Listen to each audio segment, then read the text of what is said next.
everyone, and welcome to Straight from the Art. I am Shreya and I will be your host for these episodes. Straight from the Art is a platform that I've been meaning to do since a while, where we will bring to you photographers and artists from India and around the world. We will have conversations about their journeys, their inspirations, the tools they use, and we hope to showcase some of their work. Most importantly, I want to bring to you the thought process behind their art. If nothing, I hope you enjoy these conversations. I personally am excited to share these with you.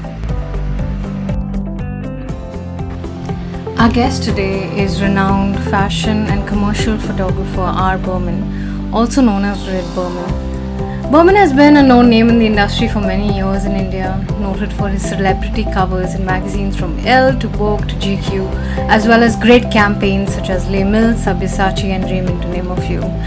I have always been drawn to his work. A poetic language of imperfection, his images often carry something that remains with me even today. Today we will be discussing his journey, the evolution of his work, and the way he is balancing his inner artist and the demands of the commercial world. We also hope to understand the trials of working as a commercial and editorial photographer, whether that is in the Indian market or in New York and Paris, where he's currently shuffling in between. So let's get started. I hope you enjoy the conversation. Okay, it's 4 o'clock. So I'm going to start and I'm going to give people another 5 minutes to just join the room and then we can start. But we can keep talking. 28 participants so far. That's all right. So we can maybe just general chat. Yeah. People can write to us saying, get onto your bloody topic of photography and start. You start, Shreya, and I'll not so good at all this. I think a lot of... this is something like my husband, you know that woman, that my husband's from IM, and this is something he also says, that a lot of learning even on campus happens when you're sitting, like having conversations with people, like on a dinner table, and you learn a lot more from them. So the informal learning is, I think, like, honestly, for me, Instagram has been one of the best schools ever to learn, like, the minds, the thought processes, ideas of younger photographers. And I love hanging out with the 20, 21, 22, 24 year. I'm very lucky. My wife is very well connected to a huge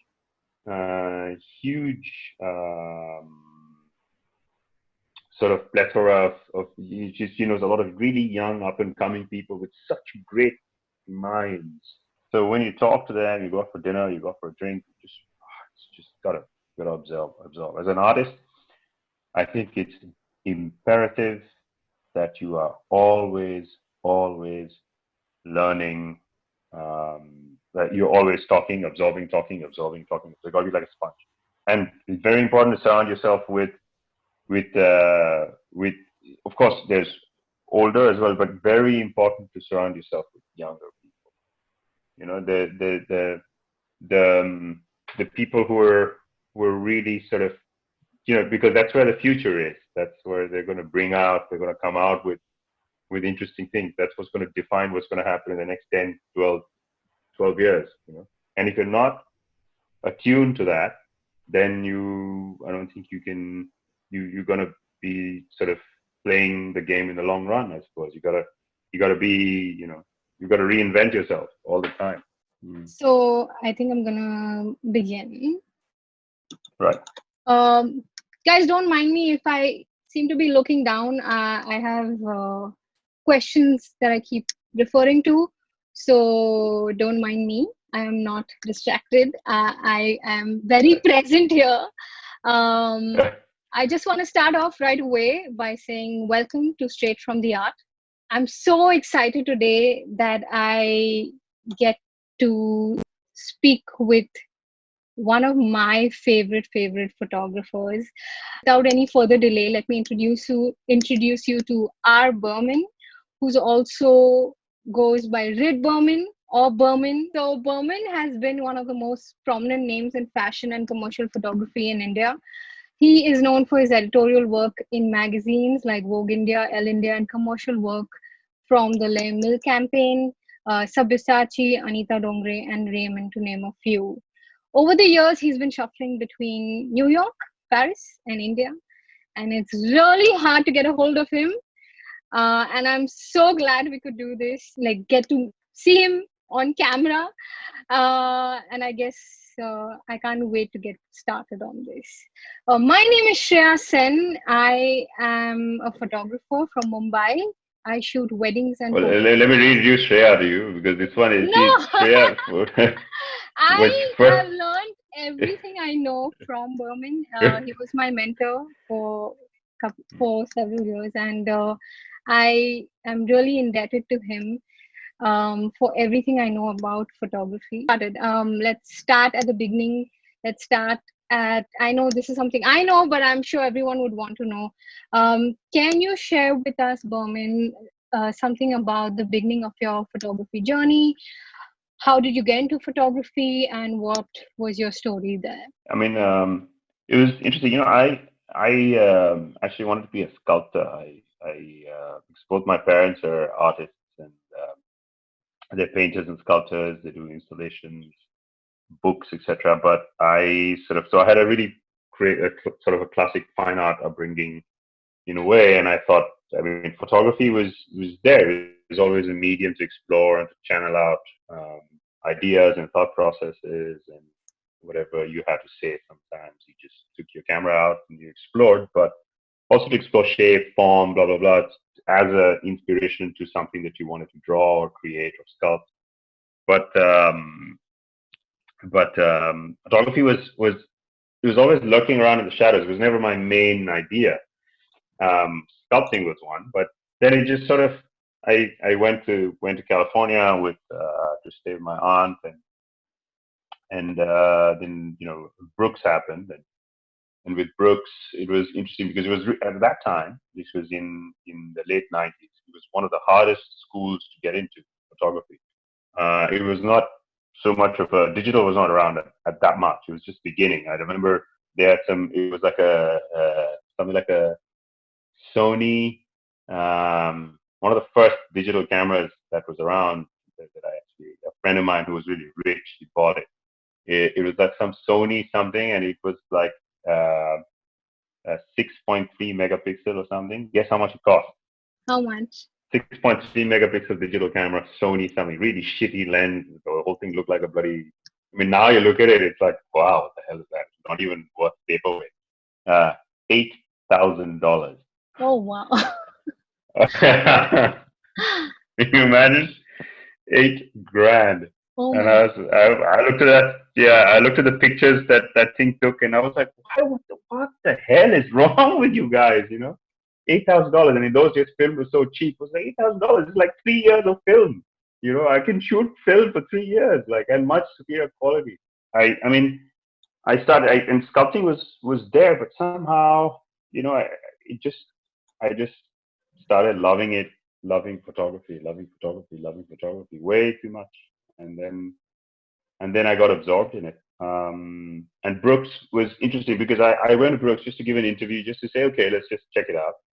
And I loved the processes so much, the concept of printing, holding a print, and like just, I mean, the idea of the dark room, film processing, the true the true beginnings of photography. It was so beautiful. And of course, growing up, I've always seen books by Raghu Rai, books by Raghuveer Singh, a lot of amazing photojournalist books. I mean, one of my favorite photographers who spoke just now at f-stop, Sopan Parekh's work. And of course, Richard Avedon in the US, which was incredible. Like, I love the series on the American West, where he got in a car and he drove all around, and he drove all around the mid Central America. I mean, the United States, and he documented these weird. US is an amalgamation of so many interesting things. The whole country is built on immigrants. I don't know why they're so anti this whole situation at the moment, but the whole country, everybody in the US is not from there except for the Red Indians. So It was beautiful documentation of the different kind of people that inhabit the land, just against a simple white background. So amazing. So all of that stuff, like I just thought, okay, this is what I'm going to do. And I honestly did not know how to translate that into how, okay, I can actually really make a living out of it or anything else. I was just in love with the whole thing. Can you talk about, like, in your childhood, how did your childhood influence your love for art or love for photography? Very interesting. My mother, who's an artist, and she's kind of, it's always been like we're always brought up with poetry and reading, and since a kid, you like there'd be books and books of photographers, sculptors, painters all around the house. Picasso. So I think at one point in time they went to Madrid, and then they came back with like a whole suitcase full of Picasso books, because so they said, they took all their clothes out, and they came back. So that's sort of an influence, since you're literally 12 years old. You're always being, oh yeah, okay, always being brought up in that kind of an environment where you're just searching with your parents, because your folks are telling you, okay, look. And I still remember there was this huge poster that was on top of my bed when I was a kid of Picasso's drawings of a bull. So when he started, it was a bull which had all the details of a bull, which is so beautiful, with all the sketches and everything, and all the little muscles and everything else. And then there were about 15 or 16 bulls, and in the end, he drew one bull, which was just 10 lines. But the first bull that he ever drew when he was 14 years old, till the last bull that he drew before he died, looked so similar. It was almost 90% the same thing, but it was just 5, 10 lines, and that thing was probably like 6 hours of work. So it's quite interesting to see the evolution. Anyway, things like that. So when you're researching all the time, you're inevitably bound to get attracted to sort of anything which is driven by aesthetics, right? Anything which is, okay, let's like the concept of art is so strong. Classical music, poetry was a big thing at home. My dad used to, every time somebody tried, I mean, he used to, it was interesting because there was Bollywood, which was the old, Kishore Kumar and all of that was still considered, okay, really great, but the new stuff, at that time, I think it's interesting because what you call classic now was probably not classic at that time then, Yeah, right? So yeah. this is like relative. I know you mentioned you went to Brooks University, and I think there's a lot of photographers who keep asking this. And I know after studying in Brooks, you also got to work with Stephen Meisel and Klein, not myself. sorry, Stephen Klein. And like, what did you learn? What do you feel is the difference in learning in a structured setting versus what you learned from working with renowned photographers, like what Yeah, or a with structure. experience? Education was really important. The thing about Brooks was that it actually, it taught me, if I could take it taught me the concept of parallax errors. It taught me so many technical, amazing things. It was like a Pandora's box. You walk in, you know the difference between every camera format, which is why when you're taking a certain camera format and you're shooting, you already know why you want to take that format, because you studied that format separately. 35 mm medium format, rangefinder format, the TTL formats, all of that. Why you want to use a 6.7, why you want to use a 6.6, for what you want to use what. And forget that. I mean, I could actually take a camera. I can take you. Give me a simple 4x5, or you give me, even today, if you give me a basic Hasselblad, I can take the whole thing apart and put it back together. I know it in and out. So it was interesting to learn that. Also to learn about. I mean, you take light, and you take simple daylight, and it's very easy. Okay, yeah, daylight is beautiful, but how do you see daylight, and how do you decode it into different forms? Okay, if I do this to it, this will happen. If I do that to it, this will happen. If I add a 28 cc magenta to this is what will happen. So many these are great to learn. Great to learn. Knowledge is never a bad thing to do. The more you accumulate, it's always amazing. And but it doesn't teach you creative. That's very different, right? To be creative, it's something that you have to have internally. You have to brew it internally. It's great to know techniques. It's fantastic to have that. You can use it to channel your creative thought process and sort of mold it the way you want. But your idea, thought process of what you want to say comes from within. Nobody can teach you that. You have to teach yourself. That was interesting. Something that I really learned working with these photographers was their thought process of, their ideation. When somebody like Stephen, he was huge at that time. Now I'm not.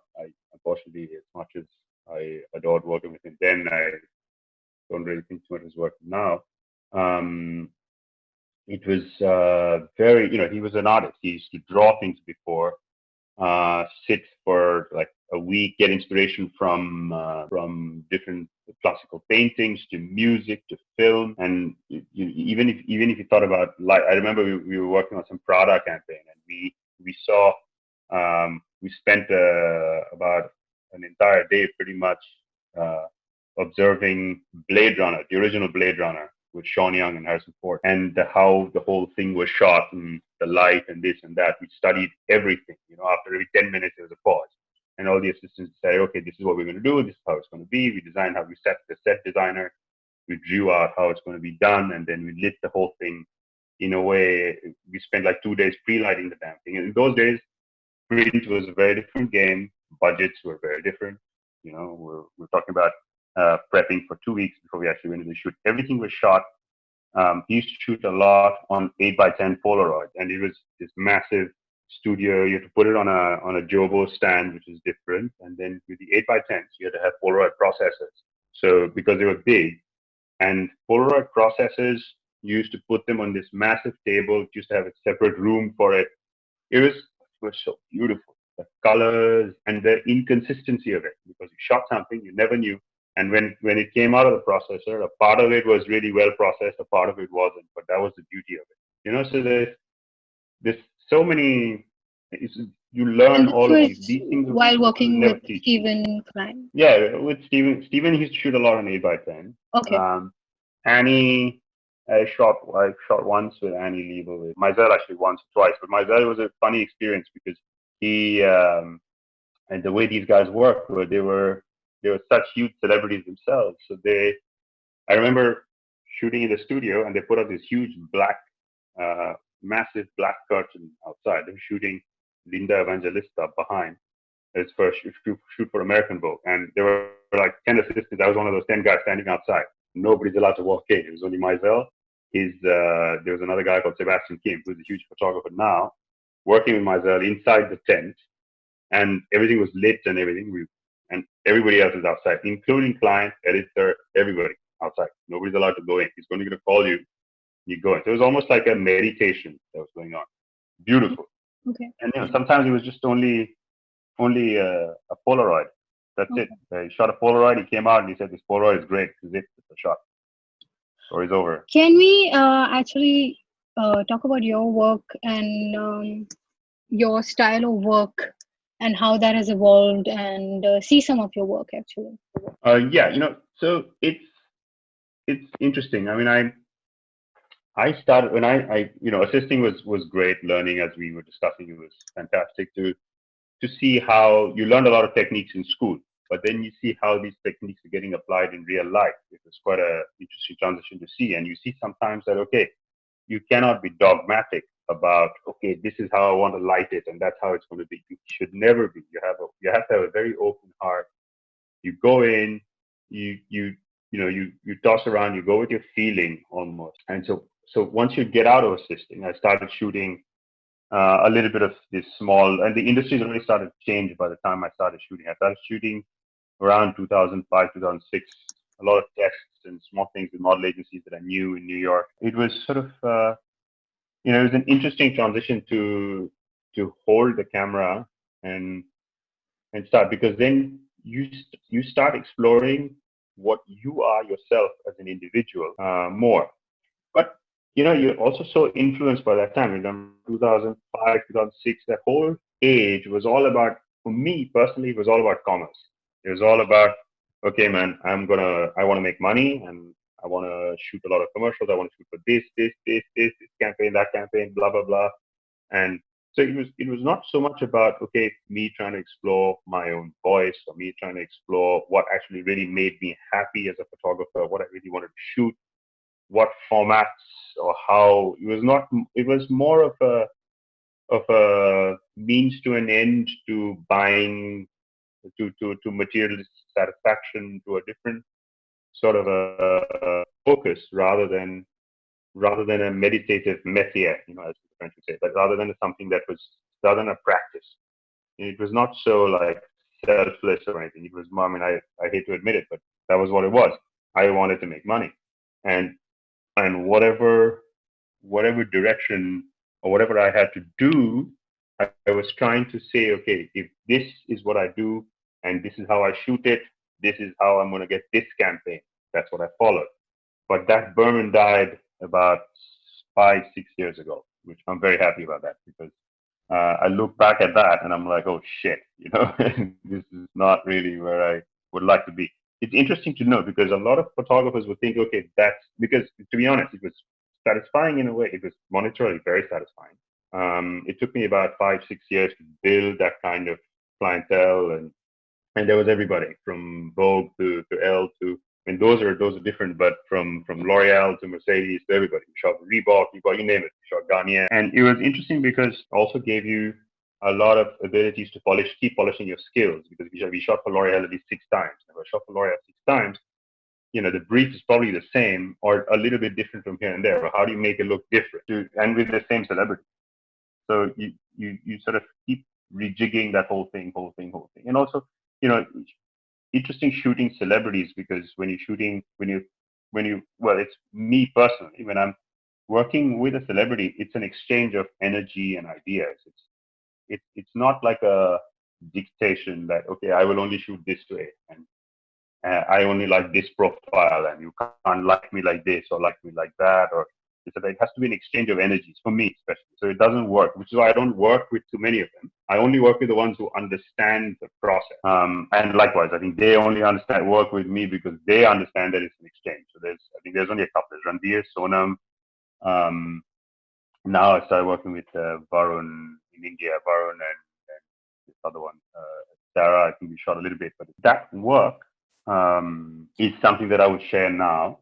Awesome. And it's some of the work which my agency shares with clients even today, to sort of, only in India though. We don't share that work abroad because it's primarily Indian advertising. Because after New York, I moved back to India, and the first 6 or 7 years I just spent building my commercial portfolio there, which is a boon and a bane. Yeah, there you go. I do have some questions about your process, but I definitely want to see the work, and then probably I'll dive into that. Like I said, this Burman died many years ago. It's not something that I love doing a lot, but it's something that I kind of have to do a little bit. Can everybody see it? So this is,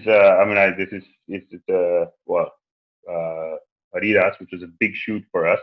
Ranveer is one of my favorite people to work with. So there we go. This is something we shot. I don't remember how long ago, 4 or 5 years ago, I think. But this was a big one. That interesting black and white. Of course, when you're shooting a footwear campaign, if you notice, it's an interesting mandate, because you have to see the interior edge there and the exterior edge there on both the shoes. I've shot a couple. We shot for Adidas, of course, Dune. All footwear campaigns internationally, they always follow that sort of a rule somehow. Regardless, some don't, and those, they allow you to be a little bit cooler. This is, Sonam and I work a lot together. These things pay well. We shot them. This is a beauty campaign in New York. This was actually an interesting campaign. This is one of my favorite ones commercially that I shot. We shot it in Budapest for that Los Angeles-based brand called Von Dutch. So it used to be a motorcycle brand. Gemfields, where this is also a very, very old campaign. And the art director is actually based out of London. Really cool. Obviously, it was an India-centric campaign. And originally, when I approached it, it was, okay, let's show the jewelry and a very typical base. But then the guys called me saying, dude, forget about it. Forget about making it all like Indian jewelry campaign. You have to break away from it. And she was kind of a face at that time, Chitrangada. I mean, a lot of people consider this editorial. I don't. I still think it's a very commercial magazine and very commercial work. I absolutely despise putting this kind of stuff, and it's very commercial styling, but we had to kind of go with it apparently. And this is a few years ago when I was still shooting this kind of work. Now I don't. This is somewhat more recent commercial work, which I sort of, I mean, I've gone away a little bit more from here, but it's still something that I can do.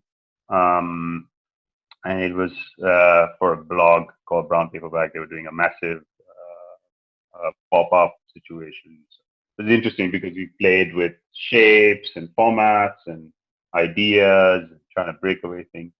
Again, this is a very old campaign.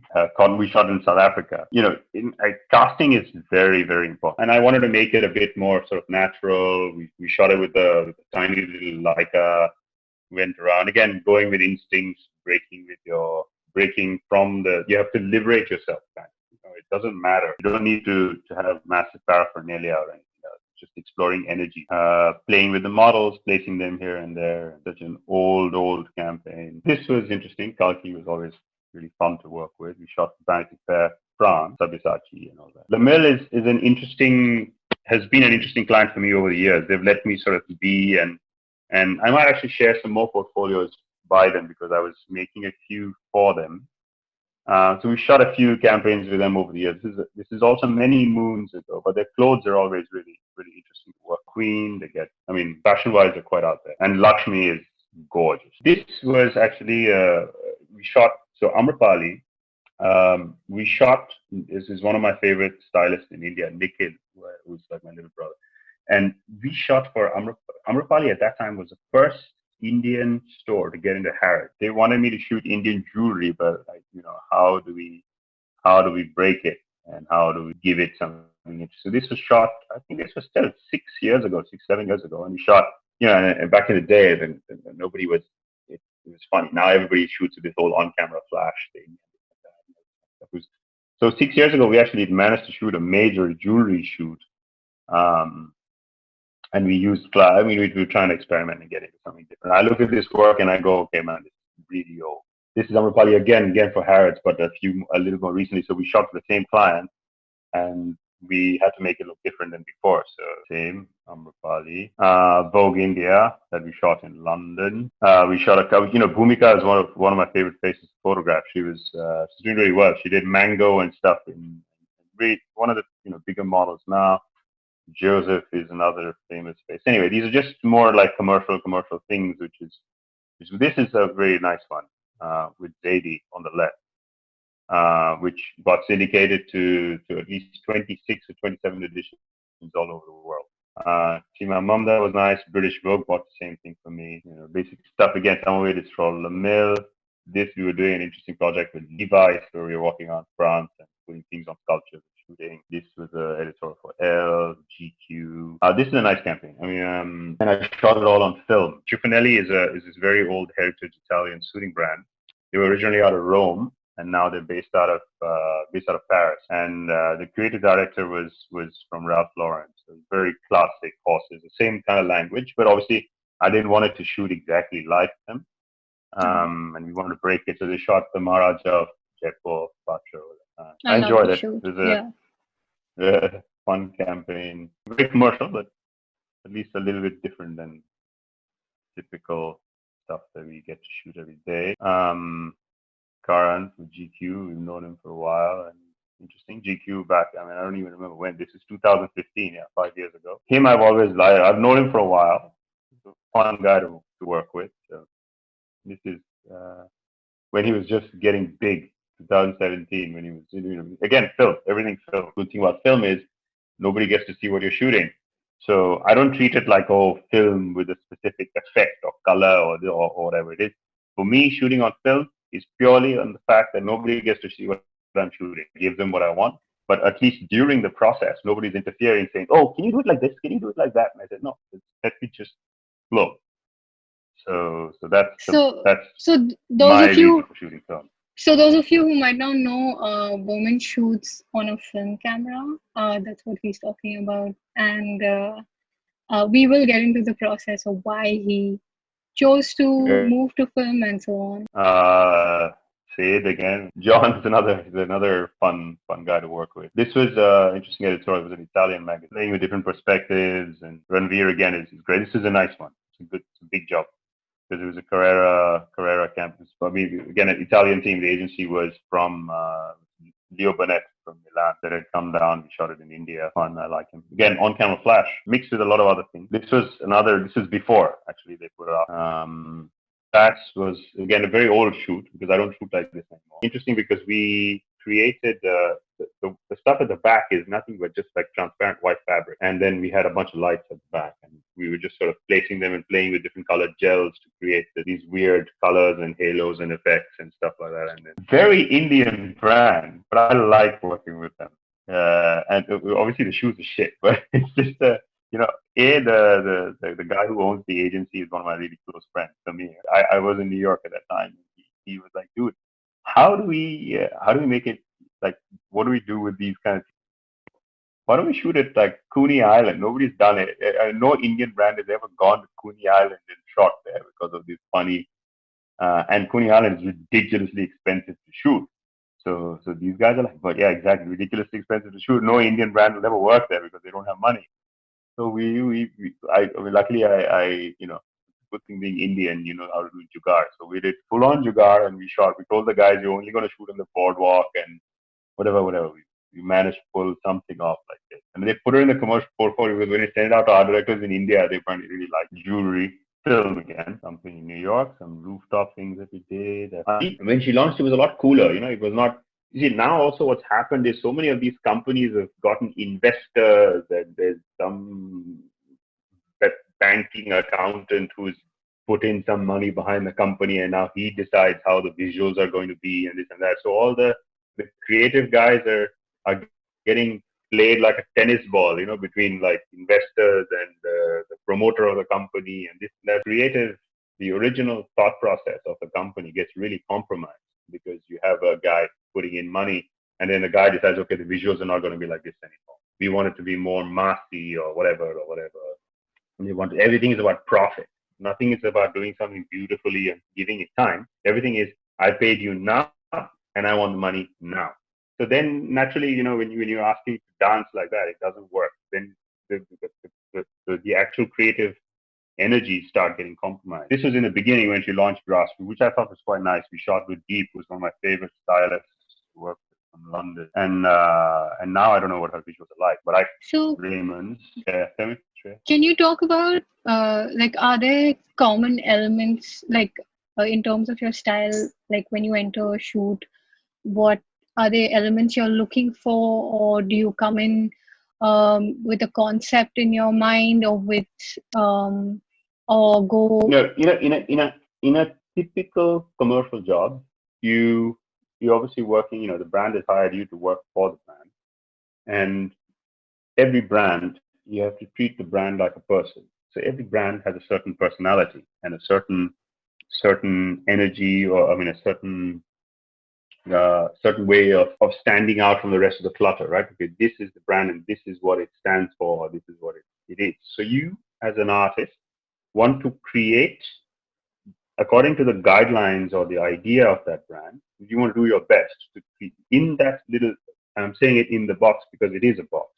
And you have to do it within that box and create the best that you can in that language, because you can't do something thinking, oh man, no, I don't think this is the right way. I will do it this way, but it doesn't go anything with what the brand has been about. You know, then it doesn't make sense. And commercially, I don't think it really works unless you're creating a brand. You know, that's different because then you're just working with the brand and you're creating a new language altogether. That's a different story. But when you're working with a brand which has already been around, it has a certain language of its own, which you have to work with. and do the best that you can. You bring in your own thought process.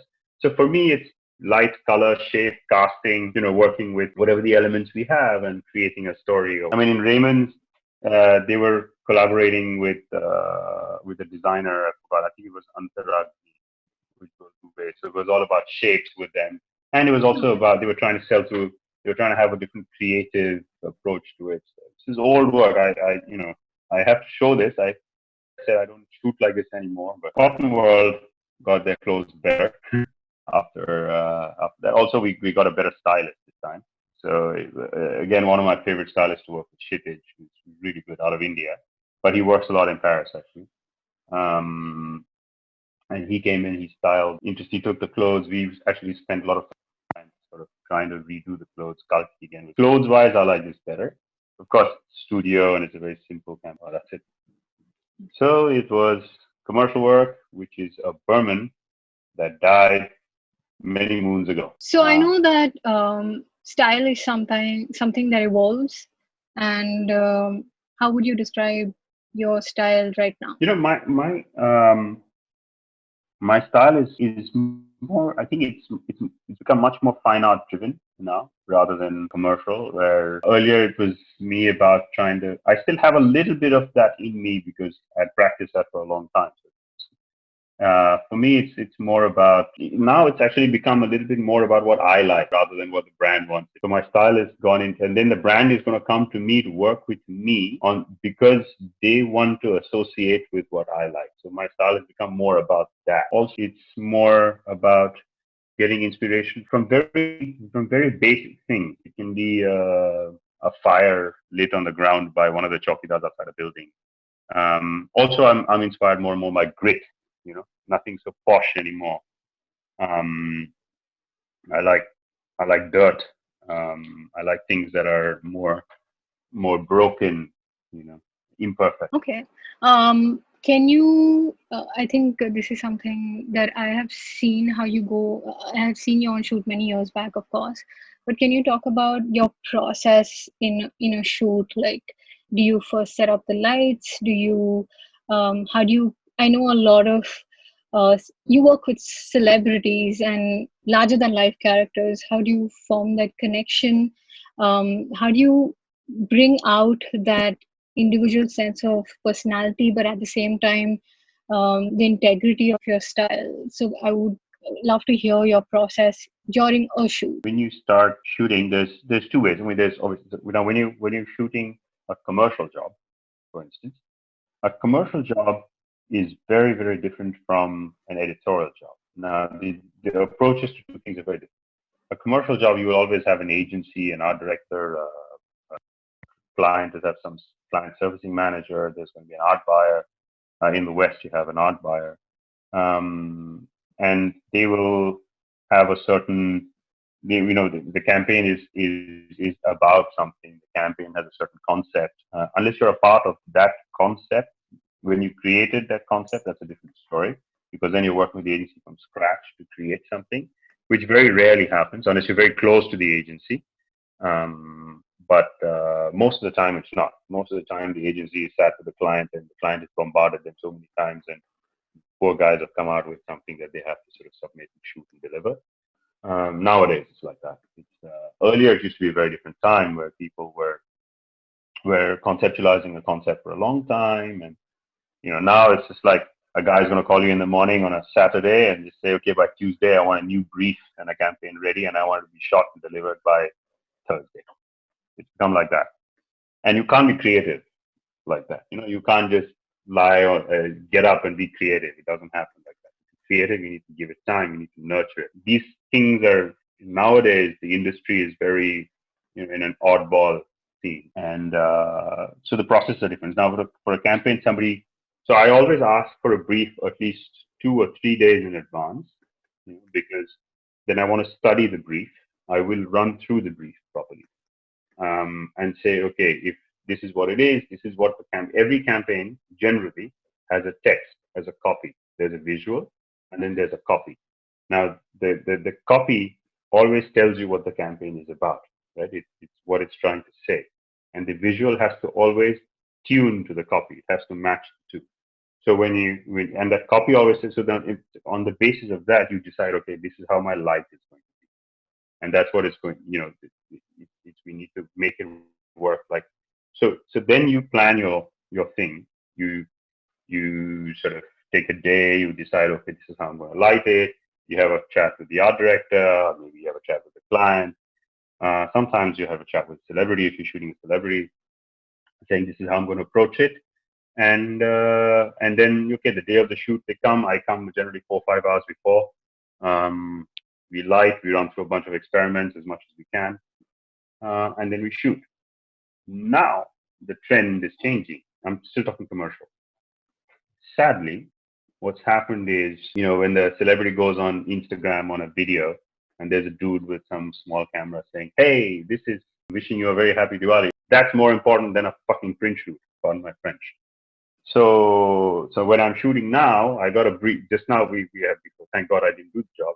There was a brief that came saying, "Oh, we are shooting a online video, a film, and a print campaign the same day. I'm probably going to have 20 minutes, and they want to shoot this guy jumping from the wall and this and that and this and that." I'm like, it's a different time. So I don't even get time nowadays to do that, where I actually get to sit and talk to the art director saying, okay, how do you want my light? Arey, kuch bhi kar do yaar. It's like that. So, just light it. It doesn't happen like that, right? How can I just light it? You need to have a story of what you're trying to say. We do it in Photoshop. That's the other thing, which I absolutely hate, because I hate creating an image in Photoshop. I hate that.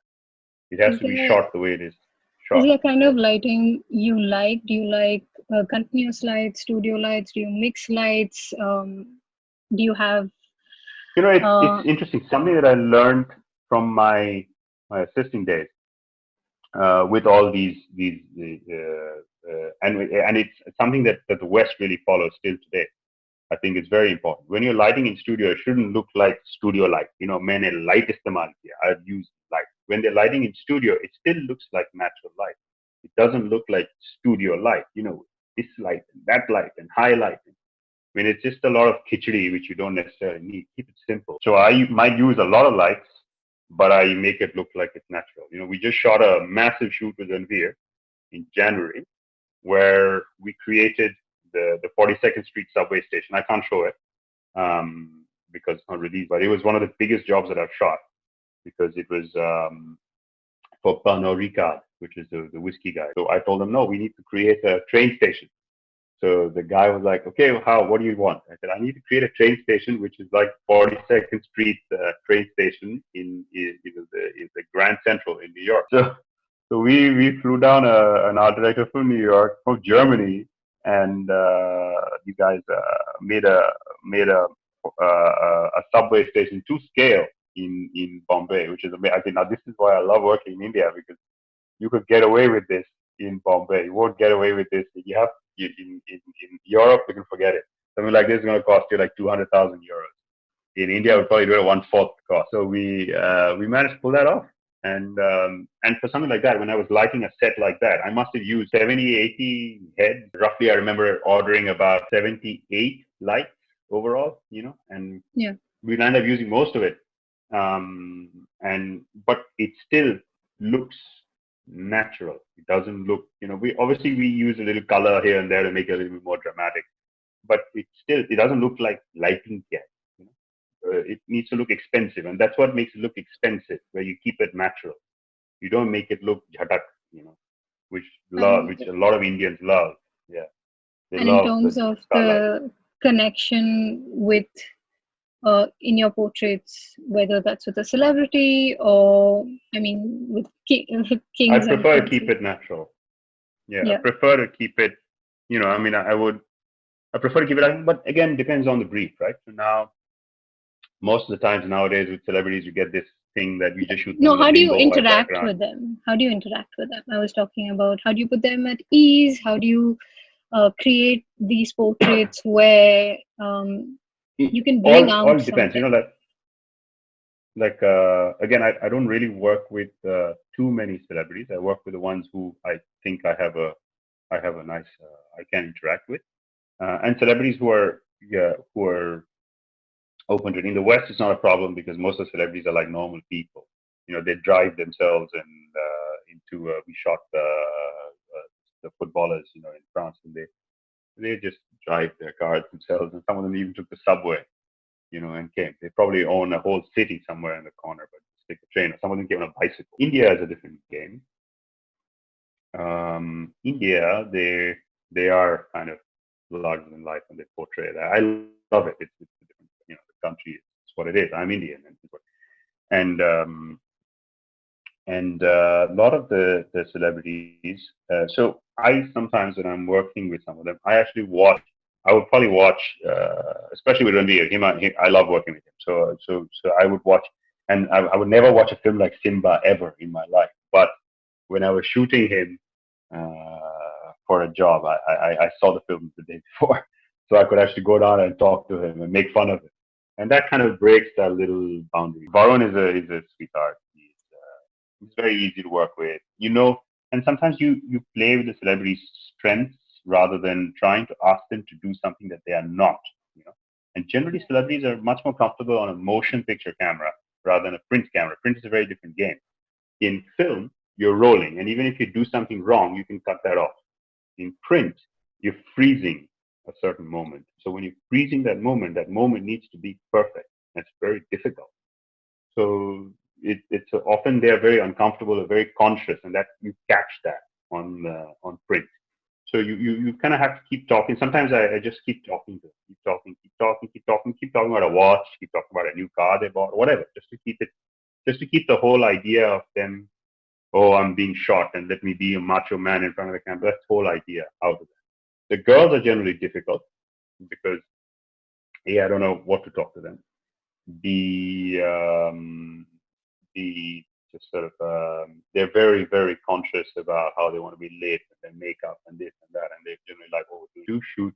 I used to shoot Sonam a lot. She was generally a lot cooler because she was well read, and you could have an intelligent conversation with her while you shoot. So then naturally kind of drove her mind away from being too conscious in front of the camera. You can actually talk about her authors, books, different kind of films with her. That's about it. I haven't really shot any other. I mean, there's Radhika, who's amazing. She's a true actress, so she's a chameleon, and she doesn't care about the light or whatever. You give me a character, and I'll play that character, and then you do the rest to highlight that character that she wants to play. That's a different story. I think you also talk about a lot about picking your team, picking your stylist, your makeup artist. So can you share how that changes your product, your photos, and how that has, why that is important to you, like working with certain people you select? It's in the beginning, I was saying it's very important to have yourself surrounded by young, really interesting, young, intelligent minds. So a really intelligent stylist, will be able to take a really mundane product and make it look interesting. That adds to a photo. A really good hairstylist is extremely important. When I first started out, there were no hairstylists in India. There were only makeup artists. They were pretty good at their makeup, but they had no idea how to do hair, and that looked horrible because they used to do so much product. The hair used to look so set. The trick of doing really beautiful hair is it should look natural, and it should look like it's moving without it actually being moving. So it's difficult to say. It should look that the hair has to have a natural amount of flow in it without any wind. That's like in Indian hair generally is very heavy. I mean, I shouldn't be talking too much about hair. Obviously, I have a lot of it, but for photography, it's generally a thicker. It's difficult to work with, but you just need to sort of know how to. So all these things add a lot. Styling especially, because generally you're allowed to, suppose you're shooting a campaign with a bag, and 90% of the time, I'm not really Prada or anything which is fancy.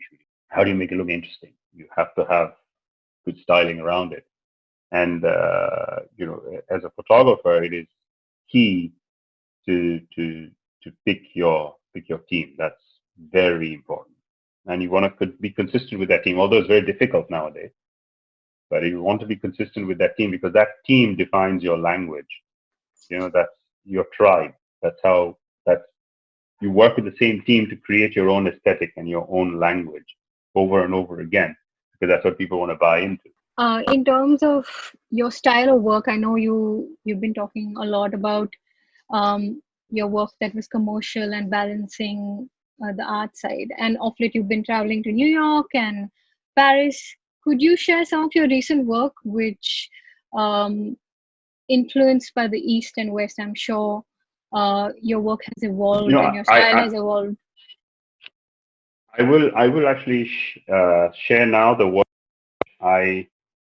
which I send out to all my clients in Europe and in the US, and which is kind of, it's something that it's a direction that I would like to be, and I want a lot of my work to go there. Obviously, it's not always like that. So this is a space that I really want to be in, and this is a space that I kind of want to continue shooting and make a living. It's difficult because not all of the world is ready to understand or accept work which is sort of drifting away from something that more people understand. Something which is niche is always harder to sell, or something which is new is always difficult to sell. But this is where I would like to be personally. It's more experimental. A lot of it shot, again, it's all film.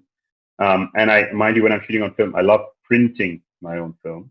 Now, color prints you cannot do in India. You will end up scanning the negatives. But in Paris, I have a lab that I work with, and I print with this guy who's like an old master printer, friend of my wife's, and we scan the print, because the print is where you actually get beautiful colors, and you can play a lot with the darkroom with filters. It's called C-types, which is you need a machine for it. You need a proper massive darkroom setup to do a color print. And all these interesting photographers that you see today, Leah Colombo or Jamie Hawksworth, they all print their pictures. British Vogue and all that. So a lot of the West has actually gone back to shooting very old school, shooting it on medium formats, large formats, 35 film, printing the film and scanning the print and giving the photo. So it's become much more of a fine art process than typical commercial, like digital camera shooting 50,000 images, sharing them all with the client or whatever. I shoot, have a contact sheet like 30 years ago. I send a contact sheet. This is what it is. These are the ones that I like. And some of them, these ones, I just gave them the layout, ran the story exactly the way. This is a book for Gucci that I shot. Anyway, all Indian kids, because some of the best and the biggest models in the world are Indians today. This is interesting. My wife is a creative director, so she drew out a story for a magazine out of Sweden called Bond. And I love the casting and played with like subculture film again. So can you, was there a point when I know you were shooting with the Hasselblad and you moved, currently which film camera are you shooting? This is shot with a Mamiya 6.7. So is there a reason you picked film, or was it the rawness? Was it the process? Like, what was the intent of shifting to film cameras or the medium of film? First of all, nobody gets to see what I'm shooting. That's my main reason. Okay. Second, it's also that, something about the colors and the process of shooting film. I love cranking the old camera. I love it's just a much more different feel than digital. It just feels so mechanical and so like uncivilized, to be honest. When I'm shooting, I have to do it. I have to shoot digital to make money or whatever. But yeah, it just feels uncivilized. I just feel diluted. I don't know about the color or technicality, because I shoot film like I would shoot a digital. It's a process. And when I print in the darkroom, I'm not printing it saying, oh, I want to add a print effect to it or burn or flash my paper or do something, something crazy to create an effect or anything else. I print like I would print a normal photo. Nice, beautiful, simple contrast, nicely colored out print. Sometimes I'd like to play with an effect, but that depends on how I want to do it. If I saw the story, for me, it's just the process. It's just a process. That's what I like. So So has your process of shooting changed because of film? Because in digital you tend to shoot a lot. Have you Yes, become slower? Are yes, you looking for much one slower, decisive moment? Are you building much like are slower. you talking a lot more to your subject? How has that changed? No, when I'm shooting on film, it's yes, I am talking a lot more. I'm exploring a lot more. When I'm seeing through the viewfinder, I'm spending a lot more time. Searching for things, searching for an effect. Sometimes you're looking for an energy connect. Also, your homework is a lot more when you're shooting on film. You want to make sure your location's set right, your casting is right, your hair and makeup is right, your styling is right, especially for fashion celebrities. Your compositions are right, and then you go and you shoot. I don't even shoot digital Polaroids anymore. Earlier, I would shoot a digital Polaroid to see, okay, this is working as a composition or not. I just shoot. This is fun. This is a collaboration with this really funny artist, all in ski. He used to do these really crazy King Kong shot for again a Swedish client. Actually, this is outside Macron's house, French Prime Minister's house. We did this for Elle, but I kind of put it in the portfolio because everybody loves this little exotic sort of flavor to the whole thing. Vuitton had sponsored a job, and we shot with them in Istanbul. And again, I kind of wanted to bring in a bit of, I do like being free in a way. I don't like lighting when I'm outside. I kind of like the idea of being a photojournalist almost in a way. And also I want to feel like I'm just hanging out with the model and just keeping it very free. Let her just feed pigeons and I'll just walk around and take pictures. You're just walking around this crazy neighborhood and taking pictures everywhere. And again, very liberal. It's not, very sort of free of any kind of composition and this and that. I want to just break from all of that. Interesting story. He's an Afghan refugee. Actually, he's Sikh. So his whole family was murdered by the Taliban. We were shooting him for GQ, but and we shot in this really amazing neighborhood in Paris called Pantin, which is in the east of Paris, kind of like the Brooklyn of Paris. And I wanted to play with shapes and different sort of compositions. Little bit of photojournalism. I love street photography, and I want to bring some of that back into my fashion. This is with Nikhil. We're working with Isabelle Marron. Again, shapes, story, because we're talking about. Has anybody seen? There's a really amazing movie I recommend to watch called Boy Uninterrupted. It's about you seen it? It's Yes, about it's a great film. It's a great film. It's about a guy who's young. He's a young kid in the 60s or 70s, I think, in America, where people thought that if you were gay, you could actually be taken into this rehabilitation center and they would turn you back into a straight guy. The story was kind of influenced by that. It was called Boy Uninterrupted. It's really, really a strong film, very hard to watch. So the concept was based on that. Again, it's not really it's a much more sort of a global audience-based campaign. The Myth, which was in Bombay, in Chowpatty. I love it because of the colors you're playing with. Film again, and this was an accident actually. We didn't wish it to happen. So Burman, would you say right now you look for elements almost between spaces, like you're I looking look for for raw imperfections. imperfection? Okay.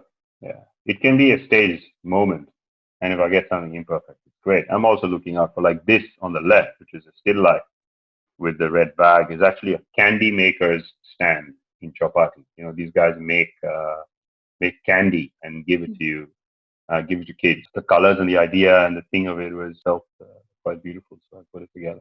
And I shot, and it worked really well with the blue on the right. So we put the two and two together. And Bombay to me is actually, I love the city, so photogenic. This is in Paris. We shot for an English magazine called Wonderland, and it's a very famous French couture brand called Balenciaga. Although they're doing like streetwear and stuff, so it was a Balenciaga special. Anyway, all the famous, really expensive clothing houses in the world have started making their clothes look like homeless people. We shot like a really typical French guy from the north of Paris. A bunch of guys they're always dressed like this with the grill. It's just to explore like French shabby chic going on. Same story. Chimamanda, we took a bunch of these images out of British Vogue. She's a very famous Nigerian author. This is So over the Zaidi. years, do you feel you're using less of gear and less of equipment? Oh, definitely. There's a whole reason why I said Picasso's bull, because when I was shooting first, I I had a whole truckload of lights. I still use them sometimes. You have to have them, but and then sometimes when you're going with you just free flow, just go with the subject in one corner of the room and just take a picture. You can work. Can you talk a little bit about this photograph and what was, because I love the shoot, what was the process in this shoot? Like, I feel like you can get a sense of her personality as well as their graphical elements. The light is beautiful. Zadie. And of course, Two things. Okay, so Zadie is half Jamaican, half British. So a lot of her style is a mix of Jamaica and British. So I went and studied what Jamaica is all about. Second, Zadie's book cover, one of her first book covers, is red and yellow. So we kept that in mind as red and yellow. And then third, it was sorry, what was the question you asked? How I shot it? Yeah, just the process during the shoot, like. So I went and did a recce of the apartment. This is in Bond Street in New York. I went and did the recce of the apartment and said, okay, I'm just going to need a couple of things here and there. So we shot with these two. I don't know if people are familiar with these lights. They're called sky panels. They're these continuous lights. They're these massive sort of. They look like I don't know how to describe it. Just people just Google RE Sky Panel S360C.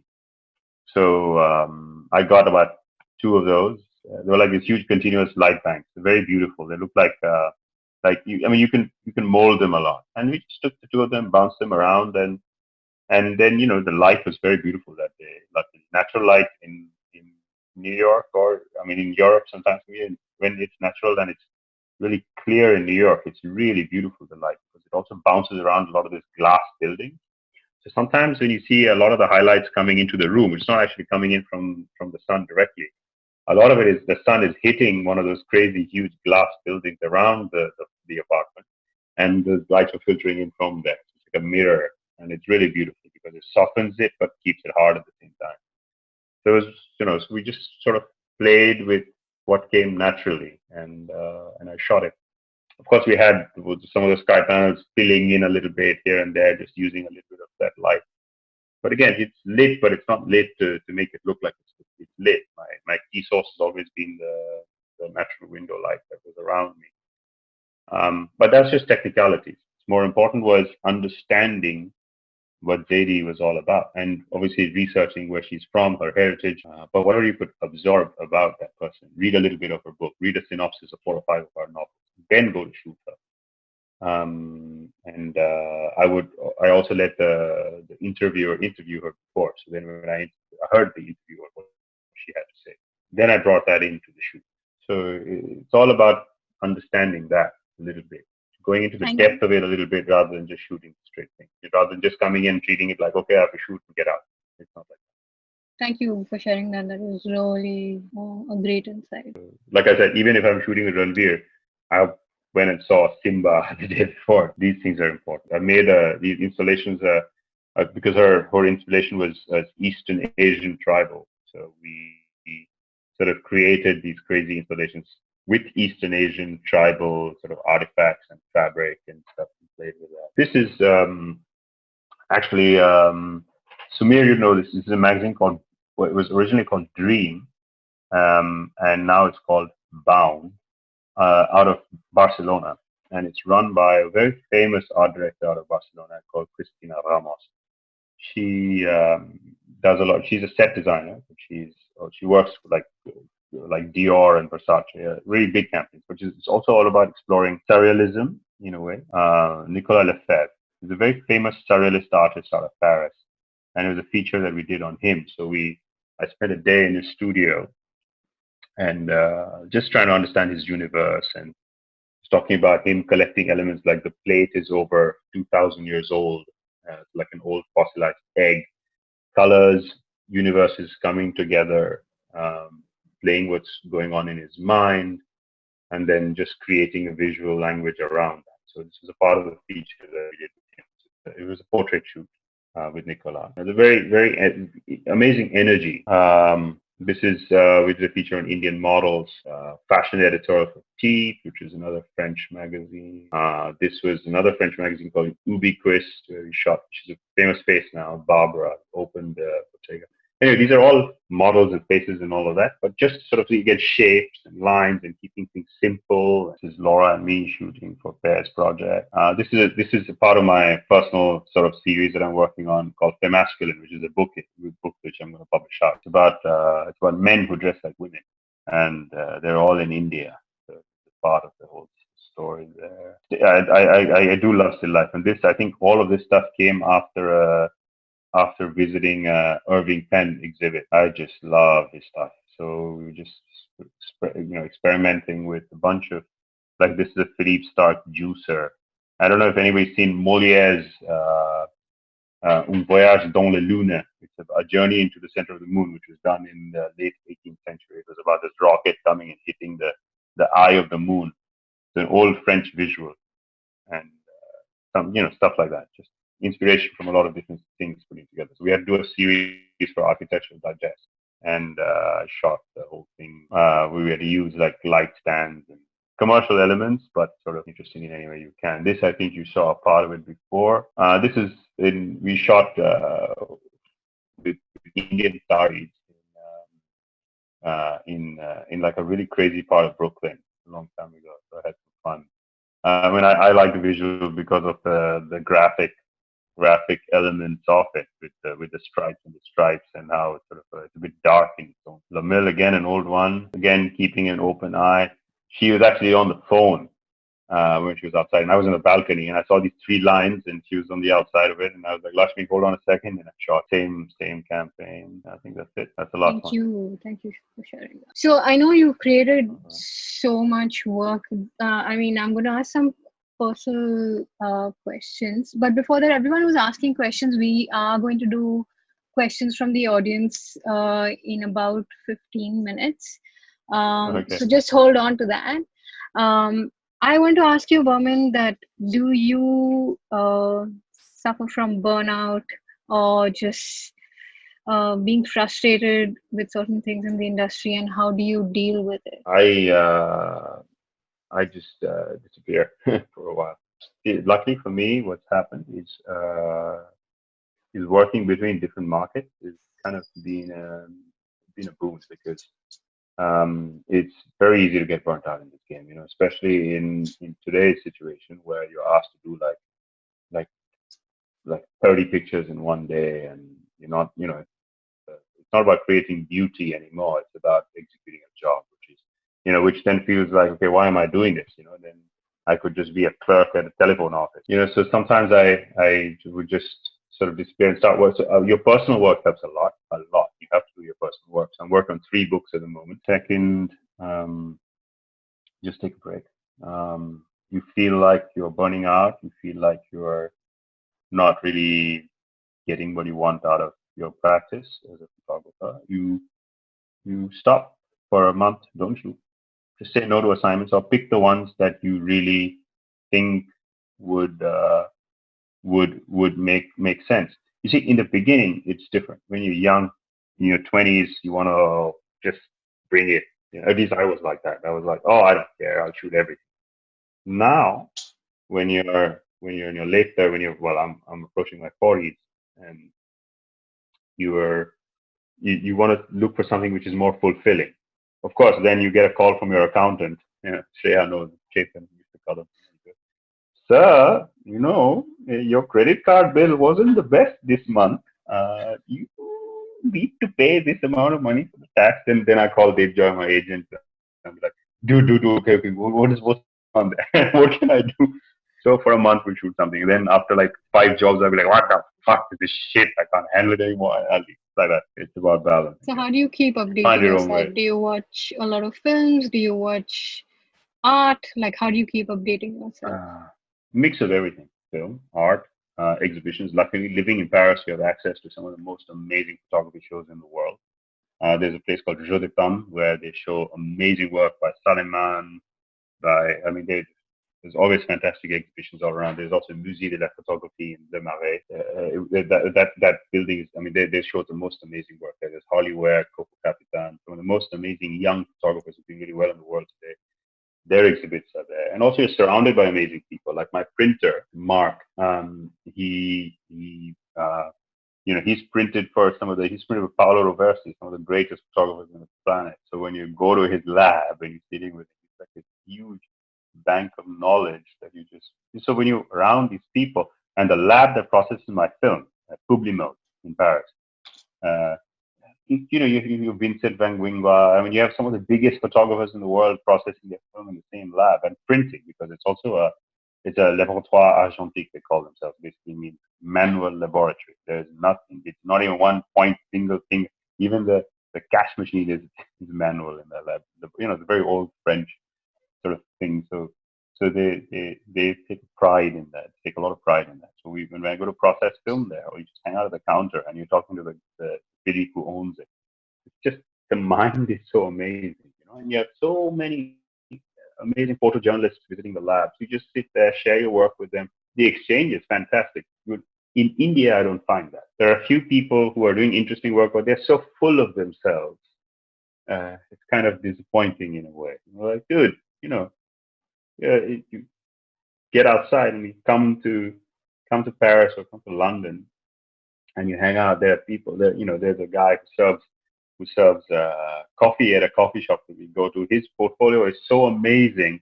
It's gonna make you so humble. So is there one thing one of your mentors or someone influential in your life said to you when you were young that has stuck for like even now that you would want to share? I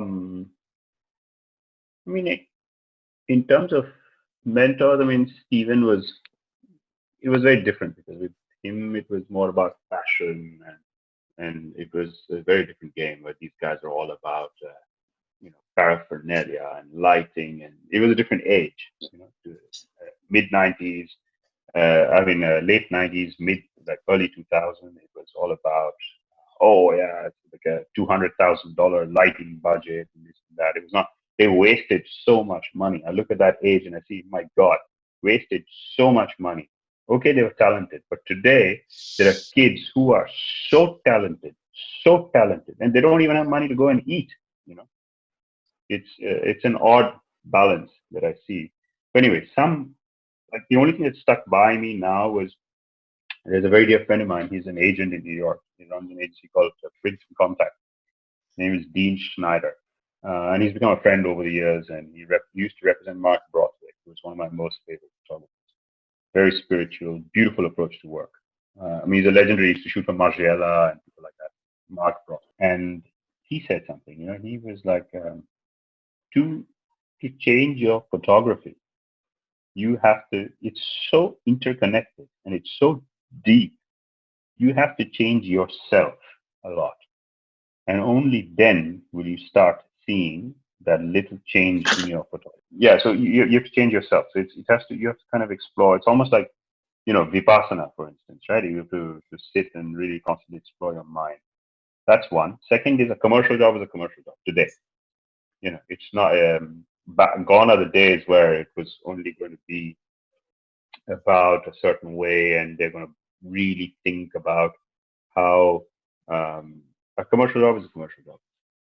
Treat it like one, move out, use that money, publish your book. That's how it is. So I know you mentioned, I know that recently you've been you've been meditating and entering into the spiritual sphere. Has that affected your work? Has it affected your personality? Yeah, hugely. Okay. Hugely. First of all, I'm very grateful to my wife. She's amazing. So that's helped a lot in really, really sort of exploring. When a great partner in life really, really, really helps. So she's really helped a lot to discover a lot about myself. I didn't know myself so well. In the last 5 years, I think, like I said, when all that commercial portfolio that I showed you, I said that Burman died 5 years ago. So I'm grateful for that. That makes me so happy to hear that someone actually saying that My wife is the root of my style changing. So everyone who's asking, like, It's I mean, definitely a that's one big one reason. of that definitely. So I mean, that all also drives me to the next question. I know that you are influenced by very strong women in your life. One is, of course, and like a feminine, very strong feminine energy. One is, of course, your mom, who's one of my favorite person, Jayashree Burman. She's an amazing painter and artist. And Laura, who I know you've been working with recently on projects, also your wife. How has this feminine energy changed you? I think we were talking about this earlier. The Chinese, they got many things wrong, but they got a couple of things right back in the day. It was the yin and yang, right? So I think every artist has both, men, women, both, right? So there's a masculine energy and a feminine energy in every individual. And it's interesting to tap into both of it because I think that really affects your work in a way. And as an artist, as a male artist, I think it was interesting to explain. I probably didn't really explore so much of it until recently, until a couple of years ago, where I met Laura, and she brought a lot of the soft, and also because I started practicing yoga, and now I'm really deep into it. Earlier, I wasn't such a serious practitioner. Now I am, and it just sort of it helps you understand yourself better. And when you understand yourself better, then you automatically know what you like better rather than so it's kind of, you start peeling off the layers of what you pretended to be so that somebody else liked you. I don't know how to explain it, No, It's I know like, what you mean. okay, Yeah, you know what I mean, right? I mean, yeah. okay, I would wear clothes in a certain way so that I would think, okay, people would like me for that. And, I would buy some things because I would wanted to show, okay, I would. I mean, this is very superficial thought, but that unfortunately a lot of us get carried away with that. And but it's so with all of that, I think I started to explore. I started realizing that a lot about myself. Some people get it straight away. They know what they like. I never had that. So for me, that changed a lot of my work. I don't want to shoot a certain way so that somebody else likes it. I want to shoot this way because I like it, and now let that work. Of course, I want to shoot it in a way what has been given to me as a mandate. I would still follow that, but I want to express myself like that. So the more clear I get about myself, my photography changes. Is there something that working in terms of way of working um, that you've learned from New York and Paris, and that you've learned from India? Like, is there something in terms of way of seeing, or what does the industry in New York and Paris really want, and what is the difference as compared to India? Uh, every country has their own aesthetic. The French have their aesthetic. New York is it's very commercial space. New York, somebody's asking about marketing and communication skills. Marketing is interesting because I mean you have to have a good agent, man. In at least in New York, every successful photographer has a great agent. That's to answer Picasso's question. But going back to seeing differently, every market. So I guess when I was working in New York, it had a very the U.S. has always been a very materialistic society. So they always saw about a big house and a big car and how much money I would charge out of this and that. So maybe a little bit with a mix of that and all about shooting in a big studio, big production, big budget, a van with 20 people cooking in it for one bloody shoot. You don't need that. Paris is different. Paris is actually completely opposite of New York. It's very small. It's very tiny. Like you shoot in a tiny studio with like one assistant, possibly just a tiny little light or a couple of lights, and you make it. And you make beautiful things happen out of that. And it's not about shooting 100 pictures. It's about shooting 5, but really good ones and exploring. So it's a very different market. Paris is different. Although there's not that much money here in Europe, but it's a very interesting exploration of creativity. Here you learn. I mean, people are very differently switched on. I don't shoot econ.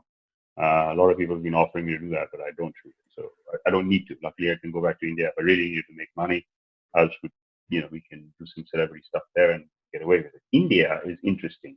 In fact, if there's unless you're like the top 5 in New York where you're making a lot of money, India is actually a great market if you really want to make money and sometimes do interesting creative work. Because I'll show you a commercial job that I shot, which is one of my favorite ones, which I shot in December, and it was for an Indian brand, Ikaya, but it was exploring history, culture. It was all about Nautanki in Varanasi. It's about how people dress in Varanasi, and how it's just like a middle class family from Bhopal, how they would put their clothes on, but obviously playing with fabric, and then people reacting and just interesting visuals, creating a story and leaving a question mark in the head. Beautiful campaign. We got to shoot that in India, but at the same time, we shot a really commercial job with Dish TV. So you make your money there, and you shoot an interesting creative. India is a really interesting, evolving, changing market because people are really, it's a market with a graph which is climbing up. Europe and everybody else has already seen it. Yeah. America is an interesting story because it's always been a very materialistic society. I don't really like the society there. Ethos, So, yeah. The people are very differently tuned there. Also, I hate the food. Anyway, but there's money there in the US for sure. Unless you're like even for like a simple portrait shoot, I got paid that ludicrous amount for like 3 portraits. I've never even imagined I could get paid. So New York is great money, but kind of a mindless job there. Jobs there. You shoot, and then you also have a lot of clutter in New York. You have a lot of these photographers are shooting like super like shiny, greasy work. I hate that. And then also America is all about the Kim Kardashian culture, which I absolutely despise. I hate that. So there's no depth to any of that at all. So I would love to we've already spoken for 2 hours almost. So I do want to see your Ikaya work. Wow. Can we Oh yeah. see that? Yeah, I'll show you that. Yeah.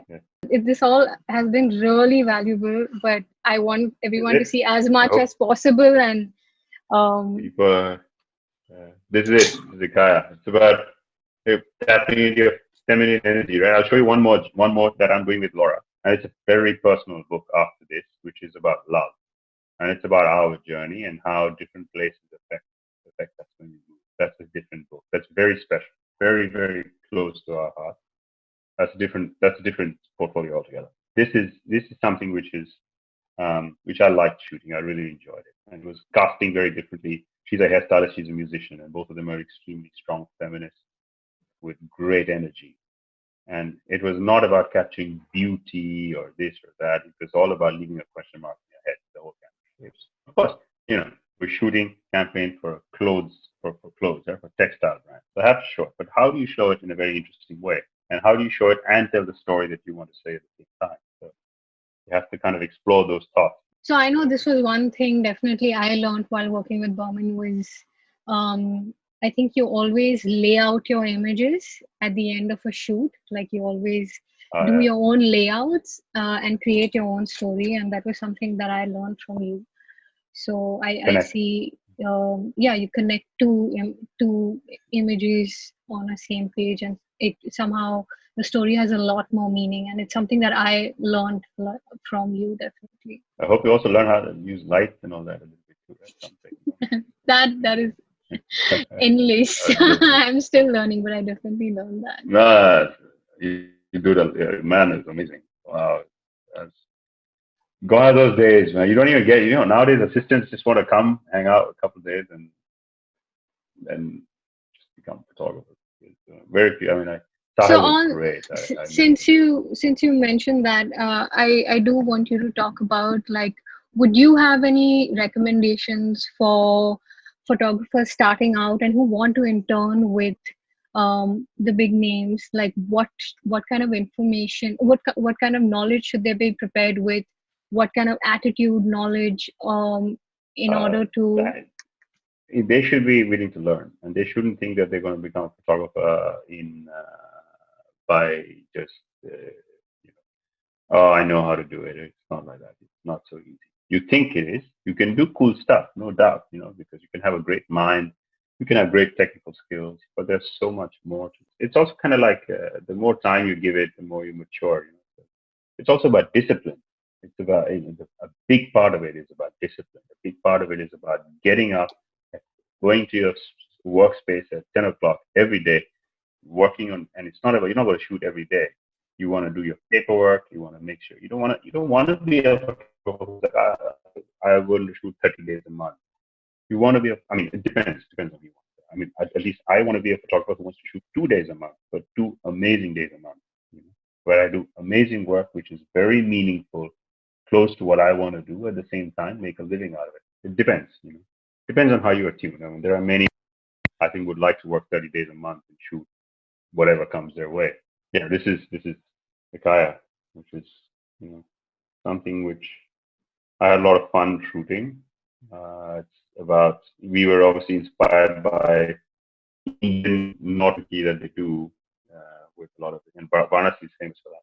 And can we see your personal work with Laura? And then we'll take some questions from everyone else. Okay, so this is very special. It's a book we're trying to launch it in Paris, which is what's called for them, in French. It means a book of love. So it's about Laura and our journeys, and how spaces have influenced us in a way, our relationship. And it's, when you're talking about all that feminine energy, and so it's just it's just beauty, and also nature in a way. It's an homage to nature. So a whole series of us exploring in different places in Scotland was very beautiful. This is in the real north, in the Highlands of Scotland. So it's quite there's a property that we were staying in, had a waterfall at the back. And so we're just exploring with just a point and shoot film camera. Now this is Thailand. So just playing with influences. Of course, this is Greece. I can't show a lot of it because the publisher would freak out. It's a big one out of Paris and Seoul. It's also about erotica. Thank you so much for sharing this. Interesting stones as people. Okay, that was amazing. So I would like to take questions from the audience. So Vikas Jakati is asking, why do you have TAP agency for marketing your work? So I guess we're trying to understand, like, how do agencies help in marketing your work? Go ahead, Burman. Okay, so TAP is kind of an interesting. It's sort of formed by chance. You see, when I started, I actually the structure in India didn't have an agency for marketing or doing your work or anything else. And now, but then I was just meeting many people, and then I was always stressing about the fact that creatives in India needed to have a representation, because the celebrities were just starting to get representation. And in the West, it's always been the creative directors, photographers, set designers, everybody's had representation, because creative people can be very easily manipulated and exploited, because we're sensitive in a way. So we needed that little cushion, and the West has always had that, which is why the creatives in the West have had that kind of voice, because they could always be very strong about what they want to say, because they had somebody else say it for them. And and we needed somebody like that, and I needed to create a situation like that. And Joy came along. He's a great guy. So, and he said, "Yeah, I'll do it." And I said, "Okay, let's start." And then that's how TAP formed. Started with that, and I think it's very important to have somebody else. You see, if you have too many clients accessing you directly, first of all, I'll tell you the other reason for this is for Vikas. I remember, like, we were shooting this shoot, and at that time there was no TAP, and I get a call from some supply chain manager, and he's speaking to me about why do I need this light, and why do I need to hire so many assistants, and why do I need this wire and that studio to shoot it and all that. And I was like, what do you know about why I need this light and how many assistants I need, or this? Have you ever been on a photo shoot before? He's saying, no, sir. But my job is to bargain with you. So this is where the industry was headed at that time, where everything was about cost. And I lost it because you don't know why I need this. You don't know why I need a glass and I need somebody to paint on that glass and I want to shoot through it because I want to have this effect on the bloody photo because the brief is demanded. You know, so then I needed somebody to talk to him for that because he could understand that language. I don't understand his language. He doesn't understand my language. So therefore, I needed an agency. And also, it really because you're sensitive, right? You want to create. You don't want to get into negotiations where you're talking about. I don't want to sit and haggle with somebody about all that. So that's why that. If that answers your question, because Okay. Yeah. that cushion helps a lot. Okay. We have one more question from someone asking, what advice would you give Kim to young... Kardashian, Oh, wait, we have one of that also. So what Kim Kardashian advice culture. would... no, this is actually in the question section. What advice would you give young fashion photographers in this age of uncertainty and dwindling budgets? How does one make money but still do incredible work? How do you create that balance? It's difficult, man. To be honest, it's. I mean, I'm finding it really hard day by day. So to do good work in commercial, the only good work that you can do is your personal work, where you keep it uninfluenced. And again, like I said, the secret to good fashion photography is understanding fashion. First of all, so research designers, research Margiela, research the great thing, research John Galliano, research, look into art in a way. A lot of the best fashion photography in the world derives from art in its own way. Costume design. Somebody has to research Bauhaus, for instance. In the mid 20th century, like the 1940s, 1950s, Bauhaus did some amazing inspiration. So photographers really sort of that's you're just gonna keep improving your own self more and more and more to keep doing the best you can. It is really hard, no doubt about that. Mm-hmm. I want to answer the Kim Kardashian. So Dhawal is asking, on one hand, Red hates the Kim Kardashian culture, but also stresses on spending more time observing, talking, learning from the youth since they are the future. But the youth fancies Kim K. This is just an example. Basically, where do you draw the line between nurturing ideas and opinions? Okay, so Dhawal, I'll come to that. See, there are two kinds of youth. There are one who likes Kim Kardashian, but there's also one who absolutely hates them. And there's also these amazing, if you hang around, like, I mean, there's okay, I would say majority of the youth probably likes Kim Kardashian culture, but I mean, depends on where you are. In Paris, majority of the youth hates Kim Kardashian culture. In New York, I would say it's 50-50. In Los Angeles, I would say it's 50-50. But it's an interesting sort of because that's again mediocrity, right? The moment you have many people liking the same thing, it's kind of you're not really doing anything exceptional. You're trying to create a different language. Then you're looking for those special spaces where you'd search for things like that. So Kim K is, although she's done some, she again, Kim K varies a lot. But sometimes she'll do something really mediocre, and then sometimes she'll actually collaborate with even or somebody really great, do an amazing work for pop. So it's all about that little balance, I guess. But yeah, I mean, I hate it because I think it's just too mass media, the culture. Something that you want to. A lot of the youth, at least here in Paris, you want to go and they talk about Coco Capitan, and again, with time, everything changes. So, for instance, what I might despise Kim today, 30 years later, it might just become classic. You don't know. It's how it is. Yeah.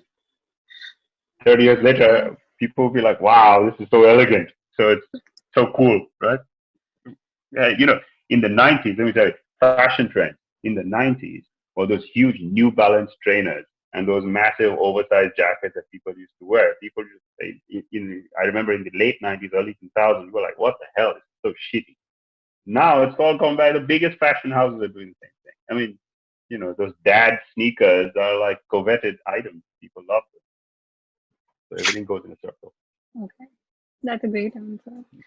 We have one more question which says, how did you initially, was it difficult initially to navigate the European and American market? How did you prepare yourself?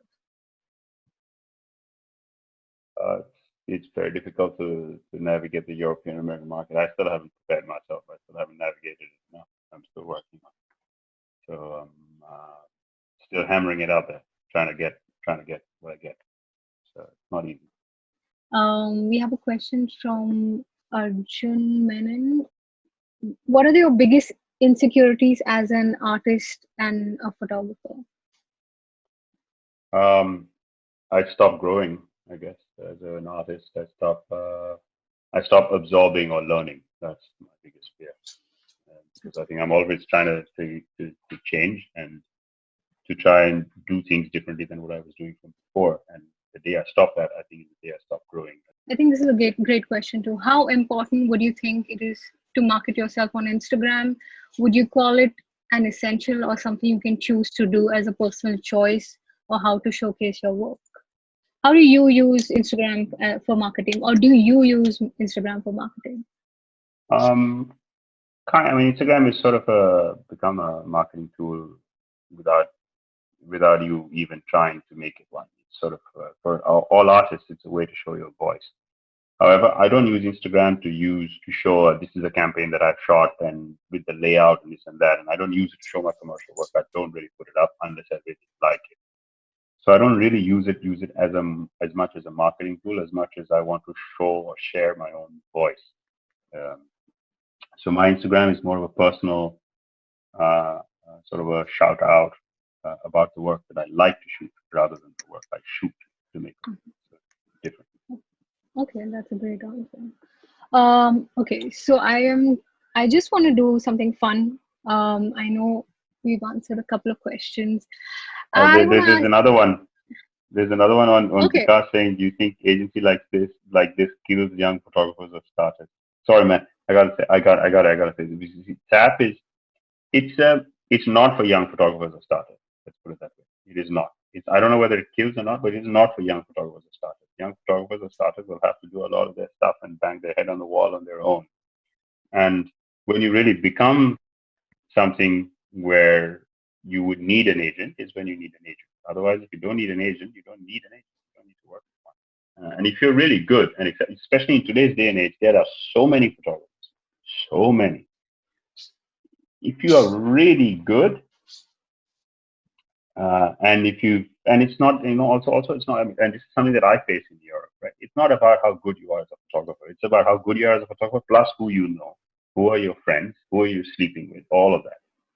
So it's how it is. So it's not really an agency that'll kill young photographers or anything else. It's more about, I guess, as a photographer, you need to know where you want to be, and it's how it is. An agency would take a young photographer, nurture them, spend time, invest money behind it, and get me, at least in Europe, where they would push you out to shoot these amazing editorials, spend their own money to feature editorials and stuff like that. That stuff in India doesn't happen because commercial jobs don't pay as much back, so the agencies don't make money. So and also in Europe or America, when the agency is spending money, they own your balls. So it's a bit of a give or take, like that. So even for young photographers, I just want you to share some names of some of your favorite photographers that you feel they should research into, just This for inspiration. Coco Capitan was amazing. Jamie Hawksworth, Harley Ware. There's another one in New York, Quentin Debray. He's amazing photographer. There's Zhangping Liu. Just go into the Liu's joints and see all the photographers who've done books there with them. Same publishing house that we're working on. Amazing work. Go to Weber Gallery, and look at the photographers that they're working there. There's two friends of mine who are very close to me, Ali and Aniko. They're two stylists who work with just, it's very different. So Weber represents a great agency to reference from in London. Look up those guys and see how far behind are we in India. But can you share some names of Indian photographers' work who you like? Bharat is evergreen. Sikka. It's another photographer who's always changing, always, and he's never like. There is a young Indian photographer whose work I really love is Ashish. I think he's doing brilliant stuff. Again, it's He's got a certain language. He has some things to say. It's looking a little bit similar, but again, in India, it's very difficult to do different work. You don't have access to Bikram's work. I really like also. I think he has a certain voice as well. That's Bikramjit Bose. Yeah. Bose, yeah. Very nice. Definitely a language for sure. I want to do a quick, fun, just a rapid fire round, before we wrap up. So, are you ready, Burman? There's no hamper like Karan Johar. I'm sorry. We can call up Karan Johar from your phone and ask him to give you a hamper. But I just wanted to end on a happy high note. So let's go. What is your favorite board game? Scrabble. Oh, Scrabble. Sorry. What was your first camera? A Nikon FM10. Okay. If you weren't a photographer, what would you be? Musician. Okay. Favorite account on Instagram to follow? Oh, there's many. One. I don't know which. Weber okay. Gallery. Okay. A part of being a photographer that you dislike? I have to travel so much to stay away from people I love. A childhood memory that you vividly remember that you wish you had a photograph of? I can't remember. Childhood memory? Maybe something in the sea. The first time I went to sea with my mom and my dad. What is something you cannot do without in your daily routine? I cannot do in my daily routine? Coffee. Okay. If you could pick one photographer or artist that deeply influenced you, who would that be? Many again, but if I pick one, there's I think in recent times I love there's a photographer called Jack Davidson. Do you have a favorite lens or piece of equipment? My Mamiya. Okay. 6.7. A magazine or editorial you love for their design and visual sensibility? SAW, the Scandinavian magazine, SSAW. Has there been a movie or show that you watched recently that completely blew your mind, whether that was visually, compositionally, because of the lights, anything you would want to share? There's a new movie by Robert Pattinson and William Dafoe. It's called Lighthouse. It's all in black and white. My God, that film. Yeah, I love it. Oh my God, even I love it. Oh my God, it gave me goosebumps. That film, it's shot.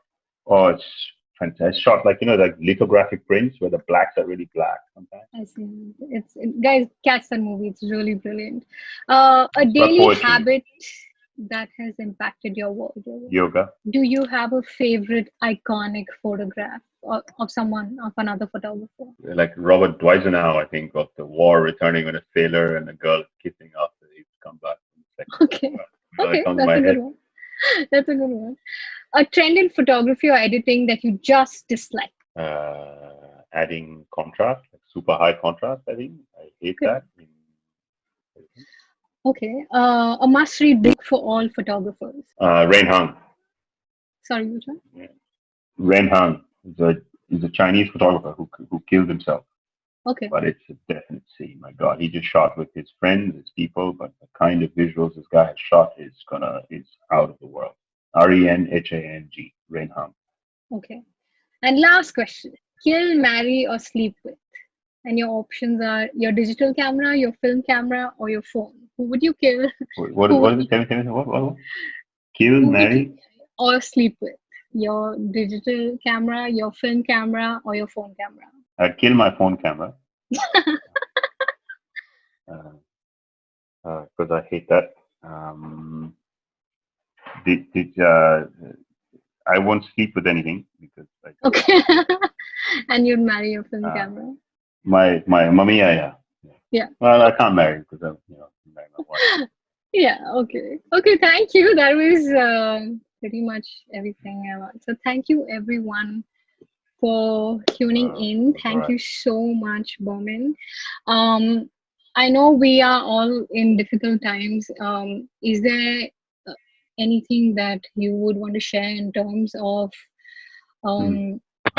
COVID? And I know everyone's businesses and as freelancers, our lives are going to be affected. Is there anything you would want to talk about regarding that? No, just be productive. I'm actually taking a Final Cut editing course in the middle of all of this, and read a lot, research a lot. That's the only thing you can do. You see, my commercial photography is gone. I can guarantee that for at least a good year. It's going to be really hard to make a good living out of it. So to all young photographers, it's going to be a very difficult time. But what you can do is, A, it's really going to test who is really up for it. B, it's also going to be about really working on your skills, not as technical guys, but also your own self. So I think the best thing that you can do during times like this is enrich your mind, which is an asset nobody can take from you. You know, money comes and goes, but your mind, nobody can take it. So work on that. Okay. Thank you. Thank you for sharing that. I hope everyone's doing good. I know it's been a long conversation, but I know I have learned a lot, and I'm really deeply. Yeah, how long did we talk about? 2 hours? Yeah, but that was amazing. I feel like I learned a lot just today. And thank you everyone for tuning in. Thank you everyone who was helping me with the tech part. Prashant from Photopedia, Tarun Chawla, Dhaval was helping me with the question. Dhaval Shah, thank you so much. Thank you so much, great. Burman. I think I have not thank even you. spoken. Jerry, you should get Jerry on board to talk. I'll get him to talk to you. For sure. Yay. I'm quite excited to get a lot more photographers on board and listen to their life stories and the thought behind what they create. And I'm glad you came on. And I can't thank you enough for making my career and teaching me so much. Couple of things I want to just say out loud. When I used to work with Burman, he used to make me wrap wires in a really particular way. He's an extremely organized, disciplined person. And I had just come back from studying from Toronto, and I used to be like, why am I standing here wrapping wires? And honestly, now when I think of it, when I'm managing in wedding photography, I see the value of such a small thing, that wrapping wires in our camera bag when we are like in absolute chaos, in that sense of things. That organization has saved our life many times. And so apart from all the aesthetics, lighting, and everything he taught me how to be as an individual, how to treat people, how to be on a shoot. I remember whenever we used to go onto a shoot, and I was a very over enthusiastic, silly intern who used to talk right before a shoot, and he used to not answer. And I realized later he was almost preparing like a boxer before he was going on to the shoot. And I find, and when he would go on shoot, you could see that he gave all his energy, was absolutely present. It was this completely fireball of energy, and anyone who was present, whether that was the model, the actors, the actresses, they could sense that energy and they were drawn to it. It was something that I've learned even when I am working with my brides or models or any of it. And I'm really grateful to all that was taught, whether that was verbally or non-verbally. We all put an emphasis on lighting and composition, but there's a lot more that goes into making a photograph, and he taught me all of that. So thank you everyone for tuning in. Thank you so much, Burman. Stay safe, everyone, and great talking to you. Thank you. Great. Thank you. Hope you enjoyed that conversation, guys. I just want to summarize some of my takeaways from that conversation. First of all, I want to start off by saying that I really appreciate the candidness and honesty with which Burman has shared so much with us today. There were some insane gems in that conversation, and I do urge you to come back as you keep progressing in your journey. I somehow have a feeling you will find something new from what he has shared that will connect with you as you move on as an artist. In the beginning of the conversation, he mentioned Picasso's bull and how the representation of the bull kept changing for Picasso as he kept growing as an artist. And I can see parallels of that in Burman's work. From his commercial portfolio to his new personal work with his wife Laura, I see why and how his work is moving towards a new dimension. It made me question, for starters, what does my bull look like? And I can't wait to see how my bull changes with life's experiences and my own experiences and learnings as a photographer. Secondly, his emphasis on energies, and most importantly, when he spoke about embracing all of the yin and yang that lies within all of us. that will further push us to be the artists we really want to be. The feminine energy, most importantly, that he spoke about is something I genuinely appreciate. I see that translating in his photographs, mostly in his current work and his personal series that he's working on currently that he showed us, where of course his experience and knowledge of lighting and his technical side of photography has become seamless, and now his process has moved into a need to photograph, almost being guided by this unseen energy. I see almost a need to strip away all the noise that's there within the process and to simplify and create just tuning into his inner voice. A sense of flow, an intuitive connect with nature, and a deeper connect with the people and subjects he photographs, which explains why you feel something deeper when you see his work. It lingers longer because he captures beauty and story in the most imperfect, raw state, which probably connects to our own collective unconscious. In photography, I often see photographers asking questions about the masculine side of it, the camera settings and lighting positions, or the names of the gadgets used. I hope this conversation brings in a new dimension for you to think about and pushes you to tap into your own yin and yang, your feminine energy, and see what that brings out in your own photography. Everything he spoke about in terms of creativity, that creativity is something you have to brew. When he said your ideas, thought processes comes from within. Nobody can teach you that, and you have to teach yourself. I think that's going to stay with me for a while. Last of all, there was so much about the process of commercial photography that I did not understand before this conversation, about the way agencies work and the way to bring in your style, your voice in a space that is often just a job. So thank you, Burman, for all those insights, for sharing your work. I'm going to catch you soon, and if you have any further questions, drop it in the comments or drop us a mail. Subscribe, share, and stay tuned, guys. Bye. And this is Shreya signing off. See ya.